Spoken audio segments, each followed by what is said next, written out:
ମରିଛନ୍ତି ଯୀଶୁ ଆମ ପାଇଁ, ମରିଛନ୍ତି ଯୀଶୁ ଆମ ପାଇଁ।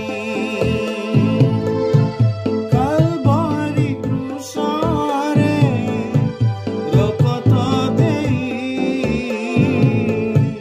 ମୋର ପାଇଁ ଆଉ ତୁମରି ପାଇଁ, ମୋର ପାଇଁ ଆଉ ତୁମରି ପାଇଁ। ମରିଛନ୍ତି ଯୀଶୁ ଆମ ପାଇଁ। প্রিয় শ্রোতা বন্ধু, প্রভু শ্রীখ্রিস্টଙ୍କ সর্বোন্নত নামରେ ଆପଣଙ୍କୁ শুভেচ্ছা। ପବିତ୍ର ବାଇବଲର ଗୀତ ସଂହିତା ପୁସ୍ତକ 14 ଗୀତର ଦ୍ୱିତୀୟ ପଦରେ ଆମେ ଏହିପରି ପାଠ କରୁ, ବିବେଚକ ଓ ପରମେଶ୍ୱରଙ୍କ ଅନ୍ୱେଷଣକାରୀ କେହି ଅଛନ୍ତି କି ନାହିଁ, ଏହା ଦେଖିବା ପାଇଁ ସଦାପ୍ରଭୁ ସ୍ୱର୍ଗରୁ ମନୁଷ୍ୟ ସନ୍ତାନଗଣ ପ୍ରତି ନିରୀକ୍ଷଣ କଲେ।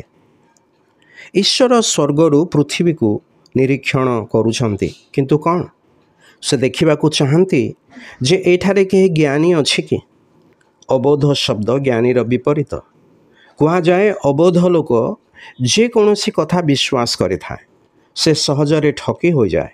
ସର୍ବପ୍ରଥମ ସ୍ତ୍ରୀ ଅବୋଧ ଥିବାରୁ ଶୈତାନର ପ୍ରବଞ୍ଚନାର ଶିକାର ହୋଇ ଅଧାର୍ମିକ ହେଲେ। ଅବୋଧ ଲୋକ ପାପରେ ରହିବା ବିନାଶର କାରଣ ହୋଇଥାଏ। ଏଥିପାଇଁ ଆବଶ୍ୟକ ଯେ ମନୁଷ୍ୟ ଜ୍ଞାନୀ ହେବୁ। ଜ୍ଞାନୀ କାହାକୁ କୁହାଯିବ?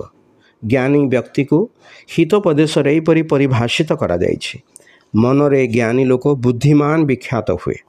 ବୁଦ୍ଧିମାନର ଅର୍ଥ ବିବେକବନ୍ତ, ଚତୁର। ବୁଦ୍ଧି ଦ୍ୱାରା ଆମର କି ଲାଭ ହୁଏ? ଜ୍ଞାନୀ ରାଜା ସଲୋମନ କହନ୍ତି, ସୁବୁଦ୍ଧିର ଫଳ ଅନୁଗ୍ରହ। ସେ ଆହୁରି କହନ୍ତି, ଧର୍ମସ୍ୱରୂପଙ୍କ ବିଷୟକ ଜ୍ଞାନ ସୁବିବେଚନା ଅଟେ। ଅଧିକ ସଂଖ୍ୟକ ଜ୍ଞାନୀମାନଙ୍କୁ ଈଶ୍ୱର କାହିଁକି ଦେଖିପାରୁନାହାନ୍ତି? କାରଣ ଅଧିକାଂଶ ଲୋକ ଅବୋଧ ହେବା ଯୋଗୁଁ ଶୈତାନର ଶିକାର ହୋଇଛନ୍ତି ତଥା ଈଶ୍ୱରଙ୍କ ଠାରୁ ବିପଦରେ ଯାଇଅଛନ୍ତି। ସେମାନେ ପାପମୟ ଜୀବନଯାପନ କରନ୍ତି, ପୁଣି ଅନିର୍ବାଣ ଅଗ୍ନି ନିମନ୍ତେ ସୁରକ୍ଷିତ। ତେଣୁ ଈଶ୍ୱର ସେମାନଙ୍କୁ ଡାକି କହୁଛନ୍ତି, ହେ ନିର୍ବୋଧ ଲୋକ, ସୁବିବେକୀ ମନା ହୋଇ ବଞ୍ଚ, ଅର୍ଥାତ୍ ନିଜକୁ ରକ୍ଷା କରି ଜ୍ଞାନର ପଥରେ ଗମନ କର। ଜ୍ଞାନର ପଥ କେଉଁଟା? ଜ୍ଞାନର ପଥ ଏକମାତ୍ର ଜୀବନର ପଥ, ଯାହା ପ୍ରଭୁ ଯୀଶୁଖ୍ରୀଷ୍ଟ ଅଟନ୍ତି। ଯିଏ ତାହାଙ୍କୁ ନିଜ ଜୀବନର ପ୍ରଭୁ ଓ ତ୍ରାଣକର୍ତ୍ତା ରୂପେ ଗ୍ରହଣ କରେ, ସେ ଜ୍ଞାନୀ।